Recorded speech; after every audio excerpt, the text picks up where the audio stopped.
so happy we alive.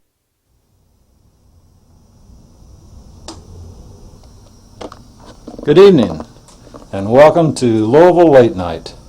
This evening we're in beautiful San Francisco, California. And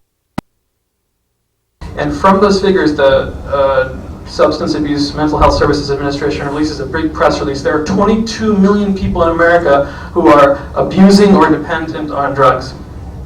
Okay, you can imagine, I mean, you extrapolate from a sample, okay? If 13% of this sample had answered yes to this question, that extrapolates to a huge number of people who have this, who are abusing drugs. It's a big press, just based on this one criteria. You can see how this gets used. Also, another study was done in JAMA, and it was talking about the increase of cannabis abuse disorders among Hispanic populations. And Mitch Erlewine, once again, wrote a really pointed reply to that. He said, recurrent marijuana-related legal problems qualify users for abuse diagnosis because marijuana arrests increased dramatically in the decade study that could account for the observed increases in disorders. So I mean, this stuff is really used in our, excuse me. Okay, so the big questions. Is there any other medical explanation other than underlying cannabis abuse mental disorder that would explain why individuals engage in cannabis use that could lead to legal problems or has a high potential of doing so? That's the question that's missing here. I mean, I was just thinking about, we were kicked out of the room from the Tommy Chong documentary. People at normal conferences are very anti-authoritarian, okay? So they come in and tell you, you cannot do this. And then someone came to our table and said that the cops are coming too, right? So they're threatening legal problems, right? Welcome to legal problems, right? But some stay, right? Those people who stayed all probably have a mental disorder, according to the DSM. They are sick. They are sick people. That's exactly what, that's the implication that comes from this. Yeah, you're raising. Yeah, okay. Okay, wrapping up. Okay, so will we let moralism influence our answers to this question? Or will we have radical empiricalism and reason? Radical empiricalism is a term that William James came up with, and he was talking about you can directly experience something yourself and know what the reason is that people would be using a substance like this, even risking legal problems, right?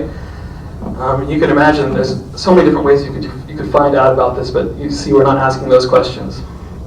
I just wanted to remind you that homosexuality was officially a sociopathic personality disturbance until 1973 in the DSM. Nowadays we call that antisocial personality disorder, mental disorder. Okay, so we still just keep changing these terms, but and don't forget that over 50% of people who are treated for marijuana abuse or addiction are referred by the legal system nowadays.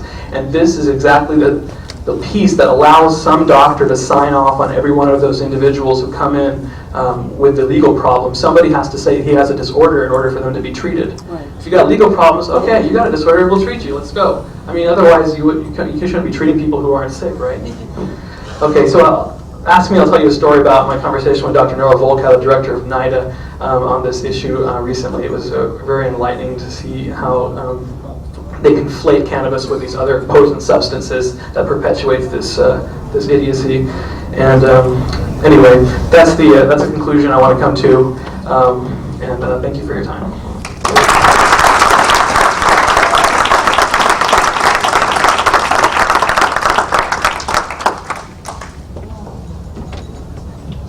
Thank you so much to all of our panelists. It's good to know that not only are we right in the world of morals, truth, and freedom, what is just, but science is on our side as well.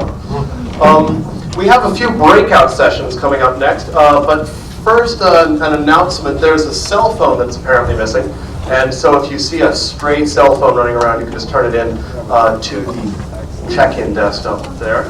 Little silver guy. We have normal chapters and affiliates, effective grassroots advocacy. That's in the room that is on this floor and back in the other corner.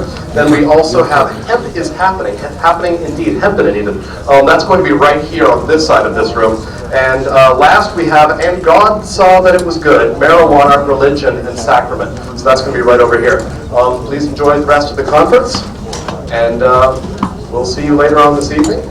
in the hotel, and of course, right back here tomorrow morning.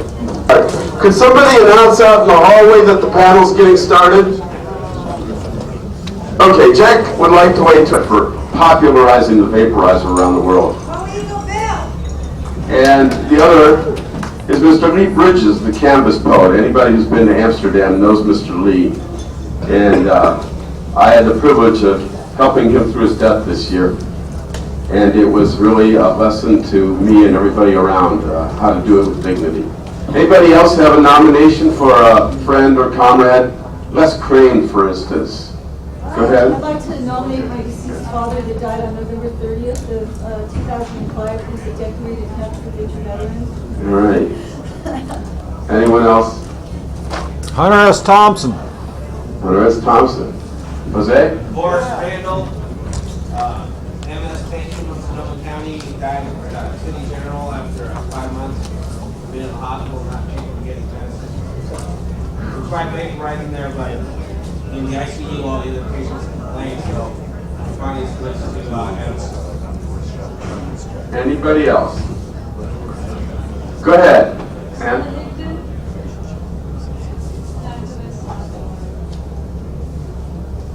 Boy, thank you. Jane Morwick, activist. Yeah, right on. Chet Helms, activist. Yes.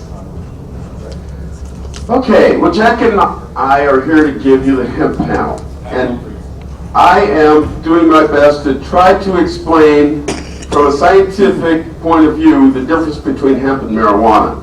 And Jack is probably going to take his view. Jack is probably going to take his view that there is no difference between hemp and marijuana. Okay? And I am really not a scientist, but I get involved in scientific matters quite a bit. So here's my explanation of trying to explain some fairly deep science to you, but trying to catch up the debate to modern science, because there is a huge amount of discovery going on about cannabinoids and the cannabinoid system in the brain. And this is the latest frontier in pharmaceutical science that is attracting the attention of the major pharmaceutical companies now. And so yes, we have two distinct uses for the plant. We got marijuana, and we know how it's used, and we have industrial hemp, and I've spent the last 15 years trying to teach you what that's used for. You know, what we're trying to do is the hempery. Here's the old rope walk, where they were sitting there spinning out the fibers and making rope. And we're trying to modernize this and make this the way that we make our products for the future, instead of having to depend on oil wells and other non-sustainable sources. Now, you got to understand what the issue is. And the issue is what they call THC, getting high, compounds like that. And these are produced in the trichomes of the leaf. Most of you know this. These are the little glands on the surface. And these little glands, these 5 little glands there at the bottom of the sphere, are producing, exuding this liquid resin. And that's the trichome that you see on the leaf, the shiny, glistening, sugary-like substance. Is that the THC? No. But in there is contained the THC. Can you see the THC? No. So today I want to really talk about two chemicals, THC and CBD. THC is the one in the middle of the top, and CBD is on the bottom left. And these are the two most important cannabinoids coming out of cannabis. Now, we used to think that THC was made in the plant from CBD. But now, in recent years, we understand that CBG is produced by the plant. And depending on the genetics of the plant, it either goes toward THC or CBD or both. And it's been proven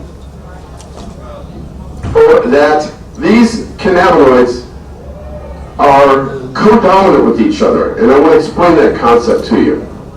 But I have to explain, that cannabinoids are mimics of the natural brain chemicals, that because this was first discovered from cannabis, we call